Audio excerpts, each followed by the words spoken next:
Just waiting on a couple of folks. You already know when I'm here that there's going to have to be a conversation that needs to happen immediately. The bags under my eyes are showing. This is No Sleep with Bob and Winnie and our sisters who are been organizing for the past few days. I'm just gonna wait for a couple of more people to show up so we can have a very important conversation that needs to be had right now. I know there's a lot of confusion and a lot of questions that are being asked, and I thought I'd help answer some before people start spreading misinformation and start thinking that we won when we have not actually won yet.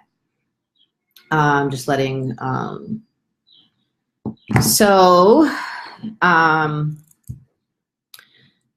I'm happy that folks are here right now. I think that there needs to be a conversation. There's a news right now that Donald Trump just signed an executive order that would start, quote, ending the family separation policy on the border. And folks have been using a messaging like, keep families together, stop separating families. We've been talking about, these crying, wailing babies at the border, and all of us have been outraged about this. But we have to have very clear understanding, and all of us need to have the same understanding. And I'm not sure if all of us in the movement, all of us who are outraged have the same understanding. When we advocate against child camps, when we advocate against child concentration camps, tent cities, tender age shelters, that does not mean we are advocating for family detention. That does not mean that we're asking for the administration to then take children out of children cages and putting them in cages with their parents. That is not what I'm advocating for. That's not what the immigrant rights organizers I'm working with are advocating for. It is not what the Women's March is advocating for. This is not the ask. So whatever Donald Trump is doing, he's only doing it because of the pressure that all of us have made on this administration. The consistent actions that have happened around the country, the bravery of the people in border communities, those who have showed up to detention centers, those who are organizing mass mobilizations, rallies, the calls that folks have made to members of Congress and to the White House. So this little win that we got is actually not a win. It's actually just another distraction by this administration. Donald Trump has basically held 2,000 children for hostage so he can get $25 billion for a wall that he continues to want to build on the Mexico-US border. Again, we already have a fence on the border. We already have a lot of enforcement.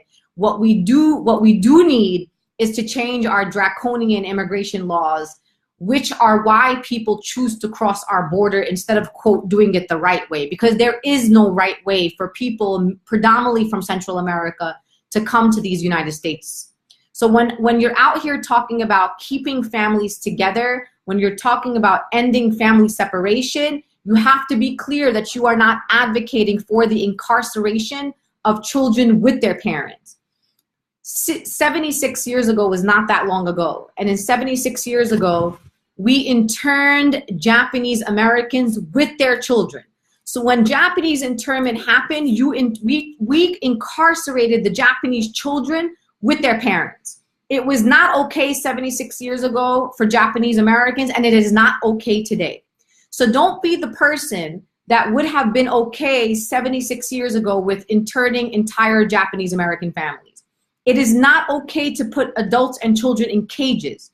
We also have to remember that there are actual contracting agencies who have financially benefited from the construction of these tent cities on the border. So we have to follow the money and understand that there have been contracts already made, already facilities built in partnership with this administration to incarcerate people at the border.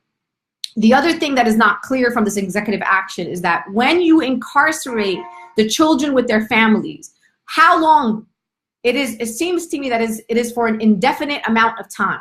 We are not for indefinite detention of undocumented immigrants who, and for folks who don't understand the law, crossing the border is a misdemeanor. It is not a felony charge.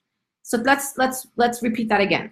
Crossing the border is a misdemeanor, not a felony charge. So the fact that we are criminalizing and making these undocumented people and putting them in these incarceration camps, and whether it be separated from their children or with their children, is absolutely outrageous. So let's get those things clear. The other thing that needs to be made very clear is we have already separated about 2,000 children from their parents. So where are those children? What is the reunification plan for those children? We did not forget that this policy was already implemented and was already happening before Donald Trump decided, based on the pressure that many of you have created, that he was going to end this policy. So what I'm saying to you is that there are consistent and sustained actions that will happen and continue to happen. There are actions happening today and tomorrow and over the weekend, and there are actions happening next week. There is obviously a mass mobilization that is also happening on June 30th that is led by groups like Move On and National Domestic Workers. They have over 100 rallies on June 30th around the country. If rallying and marching is what you need to do to get your voice heard, show up in those spaces. We at the Women's March and our partner allies have called on women who are sick and tired of this administration and their implementation of these policies on our communities, and are ready to take their activism to the next level, to sign up and join us in Washington, D.C. for a mass civil disobedience. We have to apply multiple tactics in this moment. One action is not enough. And these children and their families are worth every action, every resource that we have. So there isn't why this, why that, what's going on here. There are actions that are consistently going to be happening over the course of the next 2 weeks. And if you find out that there's one in your region, go to that action. If you can do 3 actions, do 3 actions. We at the Women's March are asking you to sign up and join us in Washington, D.C. on June 28th. You need to get there by 8 o'clock, and if you can come the evening before, do that. But you have to register so we can track you if you are willing to risk arrest in Washington, D.C. The other thing that I will say also in this moment, again, and let's be very clear, end family detention. End family detention. We are not for the incarceration of undocumented immigrants who are only getting a misdemeanor for crossing the border. And I want to keep saying that for people who continue to join, that this is the message that I'm sending here. Keeping families together is a larger mainstream message about ending deportations and ending family separation. It does not mean that we are saying bring those kids back and put them with their parents in cages. We are not advocating for that. We think that we need to free them all and give them the opportunity to apply for asylum, to make their case of why they are deserving of living in this country, fleeing persecution, gang violence, poverty, and bringing their children here for a better life. We do not believe that that has to be in the form of waiting in the cages indefinitely with their children. So when you hear people saying and posting online that Donald Trump posted it, that is signed an executive order, I want you to be able to tell your friends, this is not enough. I do not trust this administration. And while we have been focused on the separation of these children from their parents on the border, we have to remember that we have plenty of other policies being pushed forth by this government where they're also separating children from their parents. We, as you know, and I and my colleagues are waiting for the Supreme Court to come up with a decision in the next couple of days around the Muslim ban. The Muslim ban is another white supremacist policy that is separating children from their parents, loved ones, families, breaking up families. So we need to understand that the executive order that is being put forth by Donald Trump, whether it be on this family, on incarceration, on zero tolerance policy of those crossing the border, whether it be the Muslim ban, whether it be the heightened deportation forces that are out in our community, this is all connected. So don't let them divide our communities. Do not allow them to tell you that you got what you wanted. I didn't get what I wanted. I did not, and I want to be very clear and on the record that I and my colleagues at the Women's March, my colleagues who are immigrant rights organizers, were never advocating for family incarceration. I am not advocating for camps for families. And I want to remind people that a lot of these camps are being run by private corporations. So back to following the money, there are people who are profiting over Donald Trump's zero tolerance policy at the border. The other thing that we're calling for, and many people think is a radical idea, in fact, it's not radical at all, In fact, I don't like to say it's not radical because I think radical is a word that is misused by many people. Radical means getting to the root of the problem. And for me, we have to call for the abolition of ICE. Abolish ICE. Now, people will say, that's pretty radical, Linda. I don't know if I can get on that. I want to remind people who have not been following ICE, which is Immigration Customs Enforcement. There was no ICE up until about 2002, after 9/11, when the Immigration Naturalization Services, which was called INS, was then transformed and then into the Department of Homeland Security as a national security apparatus that was specifically about focusing on our national security and, quote, protecting us from Muslim terrorists. But what it did, in fact, is it began criminalizing innocent immigrants of all different backgrounds, but in particular focusing on the border and criminalizing Central American immigrants who are trying to find a better life here in the United States of America. So what that is to say that there was no ICE about 15 years ago. So we lived without them 15 years ago, and before 15 years ago, I could live without ICE right now. ICE is a rogue agency. ICE is an agency that has terrorized immigrant communities, and we are calling for the abolition of ICE. So if we didn't have them before 2002, we don't need ICE right now. So we all got to get on the same page. End family detention and family incarceration. Abolish ICE. So those are two things that we could do right now. The other thing that's really important that we have to kind of get all on the same page is, and for folks that are new activists, what I see people saying is, well, why is there an action on the 21st? And why is there an action on the 27th? And why is there an action on this day? And why not do it, you know? So let me clarify for people what movement organizing looks like. Movement organizing is about applying multiple strategies and tactics simultaneously and on different days. These children and families are worth us standing up and acting every single day. There is no one coalition, one organization, one organizer that owns the movement space. If you can act 5 times in 1 week, I want you to be able to go out and do that. If you can't organize, if for any reason you're not able to join an action physically, donate to organizations on the border that are doing the work. There are great organizations who have been out fighting this fight for a way long time. Now, for folks who are probably watching this and saying to yourselves, and I know many of those folks who are my critics, and they have not been, and they've been very vocal. Some of them have been on national television, saying, where were we when this was happening under the Obama administration? Where was our outrage on immigration and issues around immigration under the Obama administration? Well, I wish you were my friend back under the Bush administration and the Obama administration. First of all, let's be very clear here. This policy of ripping children from their mother's arms was not an Obama policy.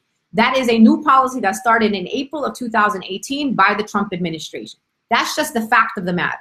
Now, under the Obama administration, yes, Obama was deporting over 1,000 immigrants every day. And many of the organizers on the front lines right now, were getting arrested in civil disobedience under the Obama administration. I clearly remember on one occasion at government shutdown during the Obama administration, I clearly remember being arrested with over 200 immigrant rights organizers and members of Congress. I have protested in front of the White House. I have showed up to events where Obama was speaking. I have been outraged for many administrations, and I have consistent outrage on these issues. Donald Trump is not what is enraging me. What is enraging me is the continued delayed justice of getting comprehensive immigration reform that does not play people as political footballs and try to score political points, but is humane and centers the most directly impacted people. So right now we have a moment, and what I'm asking you to do is a couple of things. Number one, consistent in your messaging. Keeping families together does not mean that you want families incarcerated with their children. We are against family detention. We are against holding adults and children in cages that are constructed by for-profit corporations that are making money off of this White House administration. That's number one. Number two, wherever you are in the country, there are actions happening over a course of a number of days, and one leading up to a mass mobilization on June 30th. That is led by friends of ours. Families Belong Together. Look them up. They'll tell you if there's something happening in your area. We know that our friends at Mi Gente, a border organization that has been doing this work for a really long time, is doing something on July 2nd in San Diego a very powerful action. So if you are in San Diego around July 2nd, please join mi gente and the folks out there. Our friends at Voto Latino are doing a rally outside of in Tornillo, Texas, outside of a detention center on June 24th. So if you go to Voto Latino's page, you will find out about some of the actions that they're doing. Us at the Women's March, we've been called on by women and said, what are you doing, Women's March? You have a big platform. You have, the reach. What are you doing? This is what we're doing. And the reason why we were a little delayed is because we are trying to take direction from those that are most directly impacted and organizations who've been on the front line. And we think this is a moment for women who are privileged and have documentation, many of whom are going to be white women, to put their bodies on the line. We need women to put their bodies on the line. So marching is great, rallying is great, go to the vigils, call your members of Congress, call the White House, do all of that. But we need women to be able to risk arrest and take their activism to the next level. So if you go to endfamilyseparation.us, you can sign up there so we can track you and have all your information. We will provide bail fund and legal support to every single woman who comes to the mass civil disobedience. What we're trying to do on June 28th is send a very strong message that women will lead us in this moment, that women are not afraid, and that we are ready to put our bodies on the line for the most marginalized and the most vulnerable people in our society. And right now, in this moment, there are many of those communities, but in particular, undocumented people who are being incarcerated by our government in 106-degree weather in the South. So we need you to sign up and join us for civil disobedience. We also need you to donate to all the organizations that are putting forth these actions. In order to get bail fund for Washington, D.C., our goal is even if we get a minimum of 1,000 women who are ready to put their bodies on the line, just the bail fund, nothing else in the bail fund, just the bail fund in of itself would be $50 per woman, which is already $50,000. That does not include their travel, and that does not include them getting to Washington, D.C. So we need to make sure that we have all. This beautiful kid back here, by the way, is my nephew, and I just want you to look at him because he's reminding me of the kids that we are going to be fighting for and their families that we're fighting for. So right now, we need you to donate to our bail fund. And I want to remind people about something. Freedom is not free in this country, right? The opposition has a lot of resources, and we have to figure out how to invest our resources in building power, in building direct action, and making sure that those on the front lines are doing the work that they need to do. This requires resources. So I hope that you are giving the resources. I saw a great campaign for ISIS. I'm very proud of their work. The Texas Legal Service Project that also got a lot of resources, and they need more resources. Please donate to organizations like Mi Gente, United We Dream. There's so many organizations that you could be supporting, and I will be sharing some of those in the links below.